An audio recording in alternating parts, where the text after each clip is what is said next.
Hello বন্ধুরা, আশা করি তোমরা সবাই খুব ভালো আছো আর আমিও অনেক ভালো আছি। চলে এসেছি নতুন আরেকটা ভিডিও নিয়ে। যেহেতু এখন বর্ষাকাল তাই সকাল সকাল স্নান করে নেওয়াটাই বেটার। আসলে আমি তোমাদেরকে বলছি সকাল, বাট এখন বাজে প্রায় 12টা। তারপরে তেল চপচপে আর ভেজা মাথাটা ভালো করে আঁচড়ে নিলাম, যাতে আমাকে দেখতে একটু হলেও কিউট লাগে। তোমরাই দেখো চুলটা আঁচড়ানোর পরে মুখটা কত মিষ্টি লাগছে বলো, আর চুলটা আঁচড়ানোর আগে দেখো।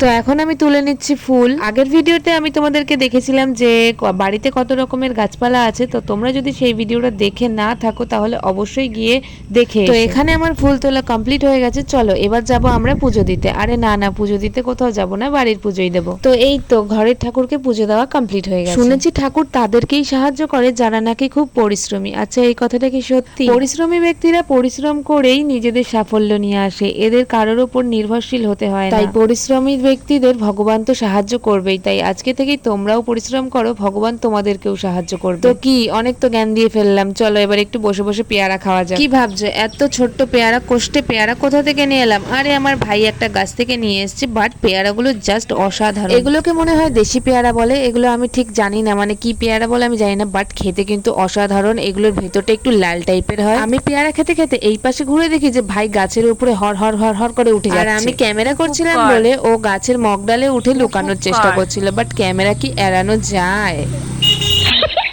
ক্যামেরা করছি বলে তারপর ওকে অনেক কষ্টে গাছ থেকে নামিয়ে পড়তে পাঠিয়ে দিলাম, কারণ ওর টিউশনের টাইম হয়ে গিয়েছিল। ও না ক্যামেরার সামনে আসতে চায় না, আর যখন ক্যামেরার সামনে আসবে, মানে যখন ওর মুড হবে যে আমি ভিডিও করব, তখন আর ক্যামেরার সামনে থেকে সরে যাবে। তো আমি এদিকে বসে বসে ভাবছিলাম যে কি করা যায় কি করা যায়। তো মাথায় বুদ্ধি এলো যে বৃষ্টিতে তো উঠানটা পুরোই একদম খারাপ হয়ে গেছে, এবড়ো খেবড়ো হয়ে আছে, চলো ওটাকেই সমান করা যায়। সমান করতে গিয়ে বুঝলাম যে এইসব সমান টমান করা আমার দ্বারা পসিবল না। এই ভাবতে ভাবতে আমার মাথায় একটা শয়তানি বুদ্ধি এলো, আর এক খাবলা কাদা তুলে নিয়ে আসলাম আর এই ইটটার উপরে দিলাম ঠেসে। তারপরে আচ্ছা মতো এটাকে নিয়ে দলাই মলাই করতে লাগলাম। আসলে ছোটবেলায় এরকম ভাবে কাদামাটি খেলা হয়েছে, বাট এখন এত বড় দামড়া হয়ে গিয়ে খেলা টেলা আর হয় না। এখন আমি হচ্ছে কি ফোন দেখবো নাকি এসব কাদামাটি ঘাটবো বলি তো? তোমরা আমার এই কাদার মন্ড দেখে কি ভাবছো? কি বানাচ্ছি আমরা বলতে পারবা না? ভিডিওটা টেনে বলতে পারবা? বলতে পারলে বলে যাও। সত্যি ছোটবেলাটা ছিল আমাদের অনেক সুন্দর, কোনো কাজকর্ম করতে হতো না, শুধু খেলাধুলো, বই পড়ারও নামগন্ধ ছিল। আর মাঝে মাঝে পড়তে না বসলেও তো কিছুই বলতো না, মাঝে মাঝে স্কুল কামাই করলে কিছু বলতো না, কিচ্ছু বলতো না। সেসব দিনগুলো সত্যিই খুব মিস করি। আর স্কুল লাইফটা সত্যি আমার কাছে খুবই সুন্দর ছিল। আমার কিছু ফ্রেন্ড ছিল যারা আমার সত্যি খুব ভালো ফ্রেন্ড ছিল। আসলে ফ্রেন্ড সার্কেলে এরকমটাই হয় যে